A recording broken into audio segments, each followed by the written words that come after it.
What if the story of civilization didn't begin in Mesopotamia, but thousands of years earlier, at the end of the last ice age, on a lonely hill in southern Turkey? 12,000 years ago, before the wheel, before writing, before farming, someone built Göbekli Tepe, a vast complex of circular stone enclosures filled with towering T-shaped pillars carved with foxes, lions, scorpions, and vultures. It predates Stonehenge by 7,000 years, and the Great Pyramid by twice that. According to everything we thought we knew, hunter-gatherers of that time should not have been able to build something like this. They had no cities, no agriculture, no metal, no wheels. Yet here, on this remote hill, they moved and positioned stones weighing up to 20 tons. One unfinished pillar still lies in a nearby quarry, 50 tons of limestone, never raised, never forgotten.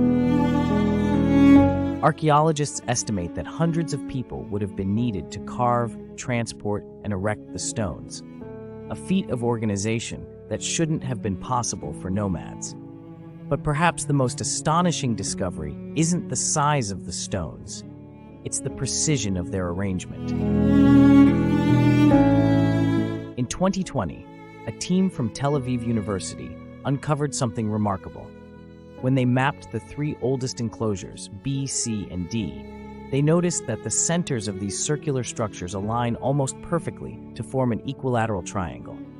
Each side measures roughly 19.25 meters, and the vertices are no more than 25 centimeters from geometric perfection. That is a level of planning, symmetry, and mathematical awareness far beyond what we'd expect from any culture of that age. To achieve this, the builders would have needed not only a sense of geometry, but the ability to translate design into structure. They would have needed measurement units, reference points, and scale floor plans, thousands of years before the invention of writing or numerical systems. This wasn't trial and error, this was architecture. The discovery challenges everything we thought we knew about prehistory.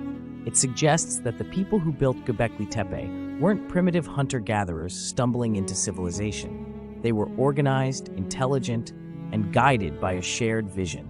A vision that combined engineering, art, and perhaps even astronomy.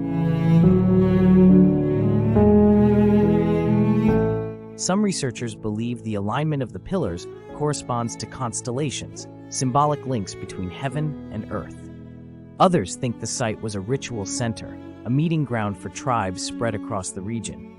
But one question lingers: why build something so monumental, only to bury it? At some point, the builders of Göbekli Tepe deliberately covered their creation with layers of soil and rubble, sealing it, preserving it, hiding it.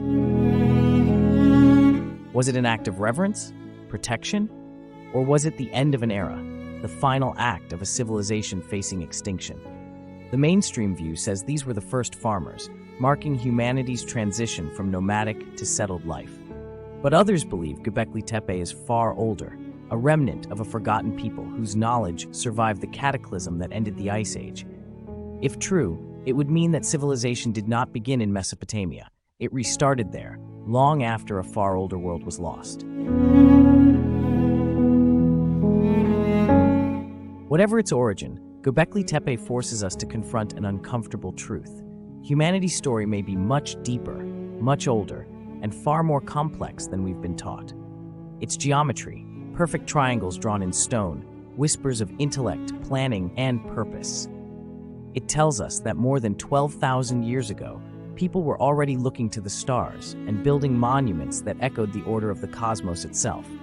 Today, archaeologists continue to unearth new enclosures beneath the hill, at least 15 more, still buried under layers of time.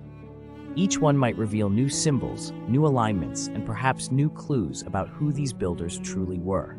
Were they hunter-gatherers at the dawn of civilization? Or were they the last architects of a forgotten age, an age erased by disaster, but remembered in stone? Göbekli Tepe remains silent, but through its geometry, its carvings, and its astonishing precision, it continues to speak across 12 millennia, a message from the deep past, written not in words, but in perfect lines.